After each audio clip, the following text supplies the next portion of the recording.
13 अगस्त 2024 को मुजफ्फरपुर के बरूराज इलाके का रहने वाला जयप्रकाश शाम 7:30 के आसपास अपनी भाभी को यह कहकर घर से निकला था कि वह अपने किसी दोस्त से मिलने जा रहा है और वह थोड़ी देर में वापस लौट आएगा।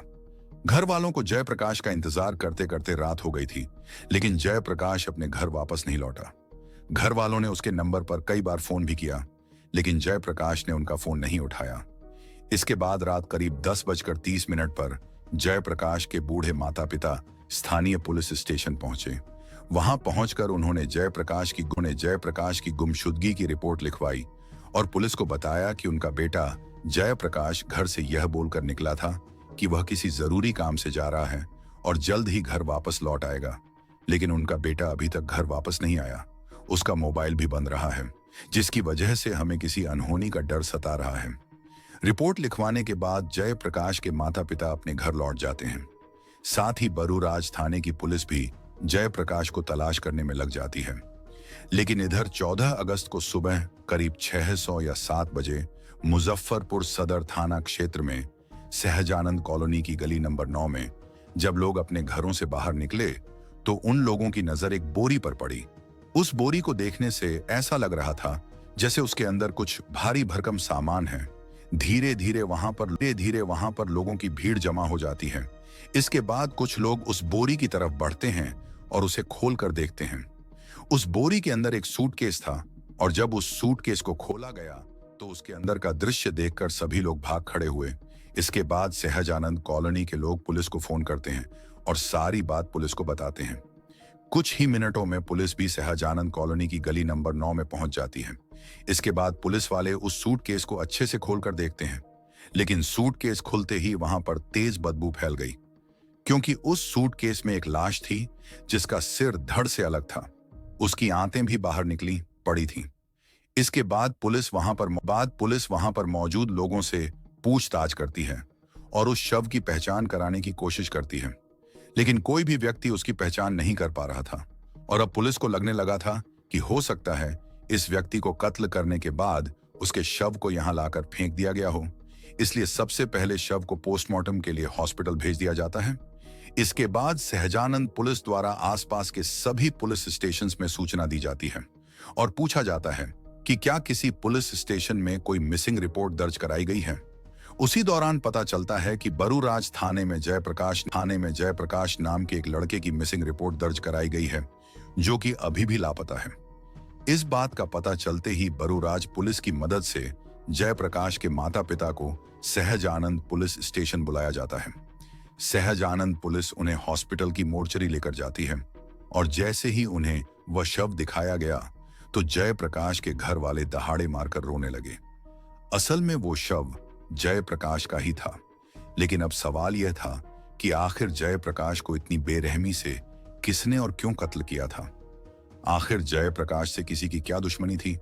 और जब इस बारे में जयप्रकाश के परिवार वालों से पूछताछ की गई तो जयप्रकाश की मां रंभा देवी ने जो बताया उसे सुनकर पुलिस तो क्या, मोहल्ले के लोग भी हैरान रह गए। रंभा देवी ने बताया कि जयप्रकाश उनका सबसे छोटा बेटा था।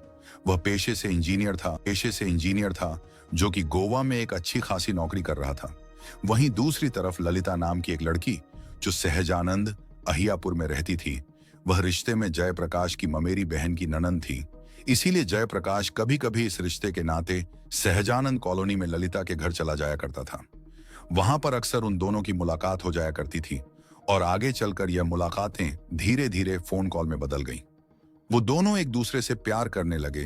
फिर 2021 में वो दोनों एक दूसरे के बेहद करीब आ गए और उनके बीच शारीरिक संबंध बनने लगे। लेकिन फिर ललिता बीपीएससी की तैयारी करने के लिए पटना चली गई। वहां वह किराए पर कमरा लेकर रहने लगी और अपनी एग्जाम की तैयारी करने में जुट गई। वहीं जयप्रकाश गोवा में नौकरी करने चला गया था। भले ही वह दोनों अलग अलग शहरों में रहने लगे थे, लेकिन फिर भी उन दोनों की फोन कॉल और वीडियो कॉल पर बातें होती रहती थीं। इसके अलावा बीच बीच में जयप्रकाश गोवा से ललिता को मिलने भी आया करता था और जब वह दोनों अकेले में मिलते थे तो उस समय जयप्रकाश ने ललिता के कुछ आपत्तिजनक फोटो और वीडियो भी बना लिए थे। इधर ललिता भी अब हर महीने जयप्रकाश से पैसों की डिमांड करने लगी थी, जो कि जयप्रकाश पूरा भी कर रहा था। जयप्रकाश ललिता से इतना प्यार करने लगा था कि वह हर महीने ने अपनी कमाई में से 50 लाख रुपए बाद ललिता के घर तक पहुंची तो ललिता के परिवार वाले भी इस शादी के लिए मान गए। इसके बाद साल 2023 के लास्ट में एक दिन ललिता के घर वाले उन दोनों की शादी की बात पक्की करने के लिए जयप्रकाश के घर पर आए, लेकिन उस दिन जयप्रकाश के परिवार वाले अपने घर पर नहीं थे।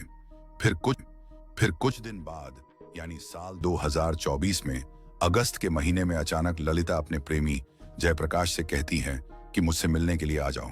हालांकि उस समय जयप्रकाश गोवा में अपने काम पर था, लेकिन ललिता के बार बार बुलाने पर वह 13 अगस्त को गोवा से अपने घर आ जाता है और फिर 13 अगस्त को शाम 7:30 के समय जयप्रकाश अपनी भाभी को यह कहकर घर से निकल जाता है कि वह बाजार से सब्जी लेकर आता है।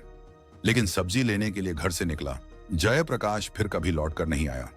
जयप्रकाश शाम को 7 बजे बोले हमसे कि हम मार्केट जा रहे हैं, मार्केट से आते हैं, घूम के भाभी सब्जी लेकर के फिर 7 बजे आप सब्जी बनाना, हम खाएंगे।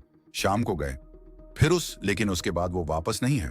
और अगले दिन यानी यही वो 14 अगस्त का दिन था जिस दिन सहजानंद पुलिस ने गली नंबर 9 से सूटकेस में बंद एक शव बरामद किया था, जिसके बाद जयप्रकाश के परिवार वाले हॉस्पिटल पहुंचे।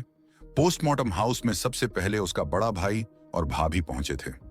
उन्होंने शव देखते ही तुरंत पहचान लिया था कि वो कोई और नहीं बल्कि उसका भाई जयप्रकाश ही है। लेकिन सवाल अब भी यही था कि आखिर जयप्रकाश को कत्ल किसने किया था। हालांकि शव की शिनाख्त हो जाने के बाद पुलिस तुरंत इस केस की जांच में जुट गई थी। सहजानंद कॉलोनी में जहां से वह शव मिला था, पुलिस उन पड़ोसियों के घर घर जाकर पूछताछ करती है। साथ ही उस इलाके में लगे सीसीटीवी कैमरों को भी चेक किया जाता है।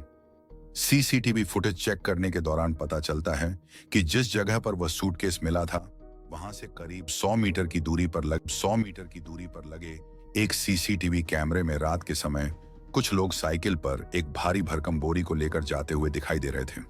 वह 3 लोग थे और फिर थोड़ा आगे जाकर उन्होंने उस बोरी को घटना स्थल पर फेंक दिया था। लेकिन अब प्रॉब्लम यह थी कि उस सीसीटीवी फुटेज में उन लोगों का चेहरा साफ दिखाई नहीं दे रहा था, मगर फिर भी पुलिस खोजबीन करने में लगी हुई थी। इसके बाद जयप्रकाश की कॉल डिटेल्स को भी चेक किया जाता है, क्योंकि हो सकता था घटना वाले दिन वह अपनी भाभी को सब्जी लाने की बात कहकर किसी दोस्त या फिर अपने किसी जानकार से मिलने के लिए चला गया हो और उन्हीं लोगों ने उसका कत्ल कर दिया हो। खैर, जब पुलिस वाले उसकी कॉल रिकॉर्ड को चेक करते हैं तो पता चलता है कि वह तो पिछले काफी दिनों से लगातार ललिता से बातें कर रहा था और घटना वाले दिन यानी 13 अगस्त को घर से जाने के बाद भी उसने ललिता को ही फोन किया था।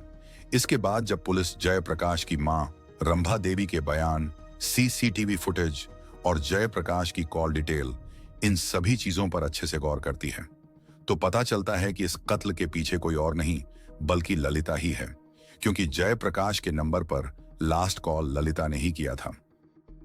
इसलिए ललिता से पूछताछ करने के लिए पुलिस उनके घर पर पहुंचती है, लेकिन ललिता और उसके परिवार वाले तो पहले ही फरार हो चुके थे।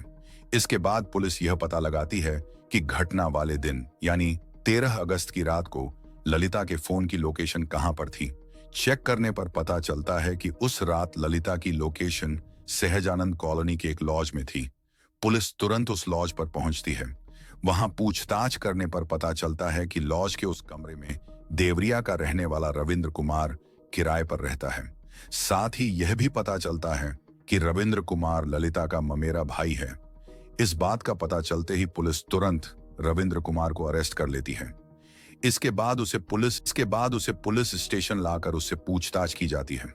शुरू में तो रविंद्र कुमार हर आरोपी की तरह इस वारदात में कोई भी हाथ होने से इनकार करता है, लेकिन जब उससे कड़ाई से पूछताछ की जाती है तो रविंद्र कुमार जल्दी ही टूट जाता है और फिर जयप्रकाश के कत्ल में एक ऐसी भयानक और बर्बरता की कहानी सामने आती है जिसे सुनकर जयप्रकाश के घर वालों के साथ साथ उस कॉलोनी में रहने वाले लोगों के भी दिल दहल गए। रविंद्र कुमार ने बताया कि जब ललिता और जयप्रकाश एक दूसरे से मिला करते थे, ठीक उसी समय ललिता बीपीएससी की तैयारी करने के लिए पटना चली गई और फिर एक दिन जब जयप्रकाश ने ललिता को वीडियो कॉल किया तो उसने देखा कि ललिता के रूम में उसके अलावा एक लड़का भी है। और जब जयप्रकाश ने ललिता से उस लड़के के बारे में पूछा तो ललिता उसे कुछ बताने को तैयार नहीं थी। इसी बात को लेकर अब उन दोनों में रोज रोज झगड़ा होने लगा। इस झगड़े से तंग आकर एक दिन ललिता ने जयप्रकाश से कहा कि जब तुम्हें मुझ पर भरोसा ही नहीं है तो फिर हमें इस रिश्ते को यहीं पर खत्म कर देना चाहिए। लेकिन जयप्रकाश रिश्ता खत्म करने को तैयार नहीं था, क्योंकि वह ललिता से बहुत ज्यादा प्यार करता था और उससे शादी करना चाहता था। लेकिन फिर एक समय ऐसा भी आया जब ललिता ने जयप्रकाश के घर फोन करके उसकी मां रंभा देवी से कहा कि आपका लड़का सही नहीं है, इसलिए आप अपने बेटे को समझा लो, मैं उससे शादी नहीं करूंगी। इसके बाद मां रंभा देवी अपने बेटे जयप्रकाश को बहुत समझाती है, लेकिन जयप्रकाश का कहना था कि उसने ललिता पर बहुत ज्यादा पैसा खर्चा किया है और वह उससे बहुत ज्यादा प्यार भी करता है। हम अपने लड़का को कहें, लड़का छोड़ दो, उसको छोड़ दो। लड़का बोला, मम्मी हमसे इतना खर्चा लिया है, हमको खर्चा नहीं, शादी करेगा तो दे दो। वो बोला, हम खर्चा नहीं दें तुम। लेकिन ललिता ने अब जयप्रकाश से बातचीत करना बिल्कुल बंद कर दिया था। बातचीत बंद होने से जयप्रकाश काफी नाराज था। उसके पास ललिता के साथ के कुछ आपत्तिजनक फोटो और वीडियो थे। ललिता से बात ना होने और उसकी शादी से इनकार करने पर जयप्रकाश ने वो अश्लील फोटो और वीडियोस ललिता के घर वालों और रिश्तेदारों के बन चुकी थी। वह जयप्रकाश से अपने अपमान का बदला लेना चाहती थी। इसलिए उसने अपने घर वालों के साथ मिलकर जयप्रकाश को रास्ते से हटाने का प्लान बनाना शुरू कर दिया।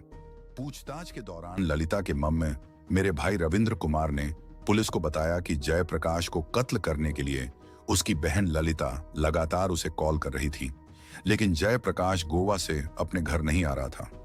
इस पर ललिता जयप्रकाश को शादी का झांसा देने लगी। उसने जयप्रकाश को विश्वास दिलाया कि उसके मुजफ्फरपुर पहुंचते ही वह उससे शादी कर लेगी। हालांकि जयप्रकाश को पहले ही डर था कि उसकी हत्या हो सकती है, लेकिन फिर भी वह ललिता पर भरोसा करके मुजफ्फरपुर आ गया। सबसे पहले वह भगवानपुर में स्थित अपने भाई के किराए वाले मकान पर गया। फिर वहां से वह अपनी प्रेमिका ललिता से मिलने भगवानपुर के ही एक होटल में पहुंचा। वहां पर उन दोनों ने साथ में नाश्ता किया। इसके बाद ललिता ने उसे अपने मेरे भाई के कमरे पर ले जाने के लिए तैयार कर लिया। उसने जयप्रकाश से कहा कि वहां पर शादी की सारी तैयारियां कर ली गई हैं। इसके बाद वह दोनों ललिता के मेरे भाई रविंद्र कुमार के कमरे पर पहुंचे। इसी बीच ललिता ने चुपके से फोन करके अपने घर वालों को जयप्रकाश को लेकर रविंद्र कुमार के कमरे पर पहुंचने की जानकारी दे दी। पुलिस के अनुसार ललिता के भाई ने रविंद्र के कमरे पर पहुंचते ही पहले तो चाकू से जयप्रकाश का गला रहता, फिर उसके पेट से अंतियां बाहर निकाल दी। इसके बाद उसके शरीर के कई पर भी वार किए। मुख्य वजह इसमें प्रेम प्रसंग था। प्रेम प्रसंग के दौरान में एक जो मृतक थे उनके द्वारा कुछ वीडियो वगैरह बनाया गया था, प्राइवेट वीडियो बनाया गया था और उसको वायरल किया गया था। उसी का बदला लेने के लिए इसकी हत्या की गई है। जयप्रकाश की मौत के बाद कमरे में ही उन सब ने मिलकर उसके शव को एक सूटकेस में भरकर उसे एक बोरी में रखा। इसके बाद उन्होंने उस बोरी को साइकिल पर रखकर घटनास्थल से करीब 100 मीटर दूर फेंक दिया। इस मामले में पुलिस ने ललिता के ममेरे भाई रविंद्र महतो को अरेस्ट कर लिया था, लेकिन जयप्रकाश की प्रेमिका ललिता, उसका पिता किशोर महतो, ललिता के सगे भाई रणजीत, संजीत और बहनोई फरार हो गए थे। लेकिन फिर कुछ दिन बाद फरार चल रही ललिता ने कोर्ट में सरेंडर कर दिया था। ललिता के बाद उसके पिता किशोर महतो, उसके दोनों भाइयों और बहनोई ने भी कोर्ट में सरेंडर कर दिया था। ललिता के ममेरे भाई रविंद्र कुमार की निशानदेही पर वारदात में इस्तेमाल किया गया चाकू भी उसके कमरे से ही बरामद कर लिया गया था। इसके बाद उन सभी आरोपियों के दिए गए बयान और सबूतों के आधार पर चार्जशीट तैयार करके उन्हें कोर्ट में पेश किया गया, जहां से उन सभी को जेल भेज दिया गया। दोस्तों, इस घटना को सुनाने का उद्देश्य किसी का दिल दुखाना नहीं है, किसी को परेशान करना नहीं, बल्कि आपको जागरूक करना है, आपको सचेत करना है। दोस्तों, इस पूरी घटना के बारे में आपकी क्या राय है, कमेंट बॉक्स में जरूर बताएं। और अगर हमारी मेहनत पसंद आई हो तो इस वीडियो को लाइक करते हुए शेयर भी करें।